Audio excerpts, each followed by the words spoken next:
Rick Ross gets really pissed at Patrick Bet-David during his interview for bringing up things he don't want to talk about and people he don't want to talk about. But Patrick Bet-David just kept bringing up these people because every time he brought them up, Rick Ross would give him a viral clip.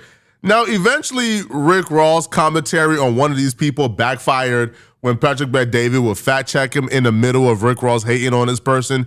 But the first person that Patrick Bet-David brought up that Rick Ross didn't want to talk about was 50 Cent.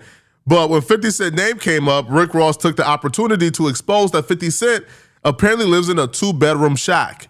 Rose, the history with you and 50, is it better now? You guys now friends? Like, do you guys talk now, or is it still no relationship? Nah, homie Wash, we've never been cool. From day one? No.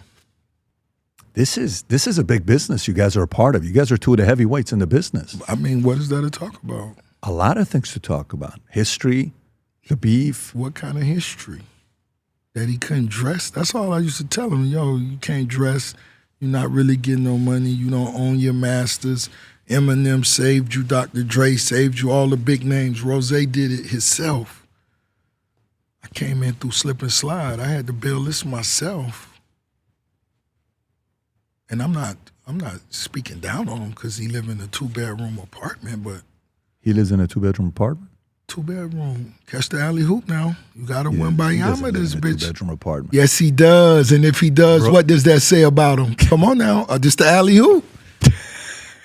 Come on now. What does it say about him? You're saying 50 lives in a 2-bedroom. He just did a big documentary on Diddy that blew up. It was a #1 documentary for like weeks. They just use him. They'll put his name on there, give him $10K, and that's it. He don't own any of that. Patrick Bet-David knows nothing about hip-hop media, hip-hop news. So it was kind of funny to see how Rick Ross was kind of spinning him. But one thing he did do that, we did appreciate, he did at least try to offer pushback against Rick Ross. Like whenever Rick Ross will go off on these tangents about one of the people he brought up, Patrick Bet-David will have somebody actively try to debug Rick Ross. Even now, when Ross was bringing up the fact that 50 Cent is broke, he pulled up an article of 50 Cent paying his son $10,800 a month, which again, it's a fake article. That doesn't happen. Rick Ross will take that opportunity though to bring up 50 Cent's son, the young one, who's I think is 8 or 9 years old. Now, I think this is below the belt for Rick Ross, but Rick Ross will tell Patrick Bet-David he took the son fishing, when the mama came on Star Island and she was getting bust down in one of the houses.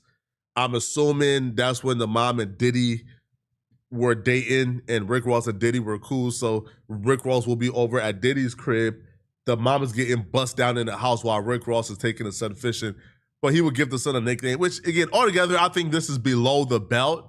But Rick Ross and 50 Cent has... I know his younger son. I met his younger son. I took his younger son fishing before. This is when you guys were good? I call him Bruce Leroy. That's him right there, the little Chinese-looking one. Yeah. Did you say the little Chinese-looking? Yeah, he looked like Bruce Lee, Bruce Leroy. That's what I call him. And you took him fishing? Yeah. And 50 knew you're taking him fishing? I don't know. He may have told his dad, yo, Rose, you know what I'm saying? Were you guys ever good, the two of you? Who, his son? No, you and 50. No, the son mom used to be on Star Island. And so little man done been there. I got it. Okay, now I know. I read that story. And when the mom be in the house doing whatever she doing, the little man done out, I got it. Rick offers to buy 50. So this is great. I mean, it sounds like... I offered to buy the son a puppy just because I knew Bruce Leroy. What? That was below the belt and too much from my perspective. But Rick Ross and 50 Cent has done unbelievably evil things to each other that is hard for me to say this is too much when we have an understanding of what 50 Cent has done to Rick Ross. But this next person, right, that Patrick Bet-David brings up, this one for some reason got Rick Ross really pissed off, really heated. He even tried to get Patrick Bet-David not to talk about it. He tried to get him to switch subjects, but Patrick Bet-David wouldn't. So because he wouldn't, Rick Ross just took the opportunity to levy some serious accusations against him. But there was about a period of my life that I kept bringing people on because I wanted to find out who killed Tupac. So I brought on Freeway Rick Ross. I don't know what it was, probably 10 years ago. I did podcasts 2 times with him. And he came on and we spoke. And your name came up. When's because in the lawsuit he tried to sue you twice. I've never seen somebody try to sue somebody twice. That at the end, is it true that at the end of the lawsuit he had to pay for your legal fees? By now, everybody pretty much knows the story. If you guys are not aware, right, let me remind you guys of some age-old lore that you should be aware of if you're watching this channel. There's a guy from California called Freeway Rick Ross. Now, Rick Ross' entire story in terms of his drug dealing past, being a kingpin, that right there was Rick Ross imitating the life and career of Freeway Rick Ross. Rick Ross was a correctional officer. He ain't never sold drugs, but Rick Ross rapped about a lifestyle that Freeway Rick Ross thought was Rick Ross imitating him. So when Freeway Rick Ross, when he got out of jail, Rick Ross sued the rapper Rick Ross for essentially like copyright infringement, for stealing his life story without giving him any credit. Now, I couldn't possibly understand or know how Rick Ross thought he could get money from the rapper Rick Ross. I just don't understand, like, how he, like, what crime would that have been, right? Like, yo, if he would have won, imagine how many other lawsuits there would be, right? Like, imagine how somebody, hey, listen, right? It was stupid, but he sued. Now, not only did he lose the lawsuit, but he owed the rapper Rick Ross lawyer fees. Now, the rapper Rick Ross hates to talk about the real Rick Ross. Like, he hates it. Like, every time his name is brought up, it's very short. Now, this time around, he took the opportunity to expose and levy some serious accusations against the real Rick Ross. Now, one of those accusations being that the real Rick Ross is a crack user. He wasted a lot of people's time. I hope he's coping with the crack addiction that he been dealing with this whole time, and I hope your listeners, I hope you didn't disappoint your listeners listening to that shit. I just hope, man, you gotta maintain a certain level of quality, and you've allowed it to dip to a few times. Putting him on. I mean, you should go and look at your ratings. Pull up the ratings. Rob, type in YouTube Rick Ross, Bet David. Let's see how he performed. I don't know actually how he performed, but let's look it up. Let's look it up. Type in Bet David and Rick Ross. Watch the cult guy come up first. 1.6 million. The cult guy, you could. No, but right there, that's Freeway Rick Ross was what, 6 years ago? Click on that. I think it performed pretty well. It did okay, 1.6 million. You want to go to the comment section? Let's see what the audience said. Rick Ross actually comes back and revisits and double down on accusing Rick Ross, the real Rick Ross, of using crack. We'll get there shortly. But I aspire to be the hater that like Rick Ross is. So Rick Ross tries to sun the real Rick Ross and says, man, listen, man, like, you wasted your time bringing him on, huh? Then they pulled up the numbers, and dude got 1.6 million views for an interview, right? Listen, the real Rick Ross interview will probably outperform the rapper Rick Ross interview. That's just a fact. So then, Patrick Bet David is petty. He then begins to read the comments, and all the comments is positive and pro the real Rick Ross and anti the rapper Rick Ross. So the rapper Rick Ross begins to read comments that don't exist. So he just begins to make up comments in his head that don't exist. And then he tells Patrick Bet David that he is diminishing the value of his show by bringing up this dude because this dude ain't nothing. And then he revisits the crackhead accusations and further and double down in accusing the real Rick Ross of being a crack user actively. So I'm trying to see, I'm giving you my last alley hoop, and I'm trying to see what you're going to do with this one. It's not an alley hoop. If you don't respect everyone, then you're disrespecting yourself. This is I feel like this man informant / crackhead. Was he the reason why you named yourself what you named yourself, or not at all? Was there any influence there? He's a crackhead. What are you talking about? Pull up crack. Pull up smoking crack. Freeway smoking crack. This what you should be talking about on your him smoking crack. You let me down. You're disappointing me because where's the crack?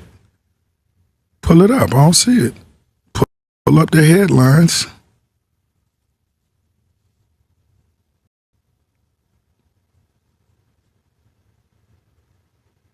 You're saying now or back in the days? Because we know back in the days he had issues. We don't know nothing. I'm asking to pull it up. Yeah. Where's the facts?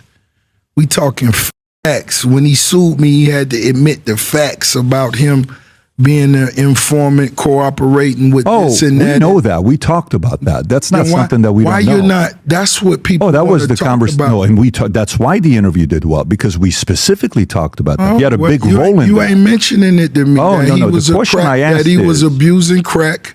Yeah, I'm sure he came and lied to you and told you he made $3 million a day, and he never did. He ever show you a home? No. Did he ever show you a home? He said he owned. Did he show you his car collection? No. Did he show you his watch collection? What the $3 million a day? Where was it going to? Thank you. Thank you. I mean, thank you. Thank you. This Yes. PBD. Your listeners deserve better. This is Ricky Rose. Did he at all inspire the name, though? That's the only question. I thought I've answered that 3 times. I don't think you did. I think you went to crack, and I know he had the crack issue. Why would a crackhead introduce it to a lot of young kids, and it was a bad thing? Why would a crackhead inspire the boss Rick Ross to want to be the informant? That's not. No, that's why the lawsuit failed. So the two of you guys have never spoken one-on-one. Whack 100 already posted the paperwork for, the real Rick Ross, where apparently he took the stand, he testified against somebody or give statements against somebody. However, he claims that person told on him first, so he's returning the favor. It's all crazy. But the rapper Rick Ross is being disingenuous right now. When the rapper Rick Ross was trying to figure out his stage name, when he was trying to build his persona, when he was a correctional officer, you think he knew that the real Rick Ross gave a statement at some point? No, that's fairly new. That's fairly brand new. Now, Rick Ross winning this lawsuit doesn't prove that he didn't copy the name and the image from the real Rick Ross. All it proves is there's nothing in the laws and the statutes saying he can. There's nothing in the rules and the laws that says that he can't name himself after somebody. That's that's simple. That's all that says. Right, but he's being very disingenuous because, of course, he copied the real Rick Ross's name. Right, again, down to his backstory, which was fraudulent. Right, down to his history, his lore, his everything. It all came from the story of the real Rick Ross. So for him to try to downplay him as just a rat is crazy, bro. Brother, you lowering the standards of the interview now. We can't focus on crack. If I ran a poll. We can't focus on crack. I have a car show coming out that's so huge. My dentist, shout out to Dr. Mario Montoya. There's people out here that Freeway Rick Ross, he could have used a teeth cleaning. Did you offer him a teeth cleaner? I should have. Heavy plaque. You think so? Oh man, that's what I'm trying to tell you. But you guys never met. I got a dentist office. We actually was during a lawsuit. Yeah, he reached out to shake my hand, and I didn't shake his hand. He said it in an interview. He said he called you in 2008, and he said sometime you guys he never called me. He said, and you offered to help him or something like that. Stop. Big cap. If I offered to help him, why would he sue and not get nothing? Come on, man. You got to be smarter than that. But what y'all think, man? Do y'all feel like Rick Ross is a crack user, and do y'all feel like 50 Cent is broke? If 50 Cent does indeed live in a 2-bedroom apartment, I don't think that right there is proof that 50 Cent is broke. I think 50 Cent has $100 million movie studio at this point. 50 Cent just got $60 million from Stars. 50 Cent is doing great things. I think 50 Cent is far from broke. But y'all let me know in the comment section, what do you guys think? If you're still watching, then click on this video right here somewhere on my screen to find out how this Breakfast Club interview just ruined Kevin Hart's life and everybody is upset at him because of this interview. I'm gonna see you guys in this Kevin Hart video. Click the hype button below this video to send me a hype. That's the best way to show support. I'm gonna see you guys in this Kevin Hart video. I'm out of here, folks. Peace.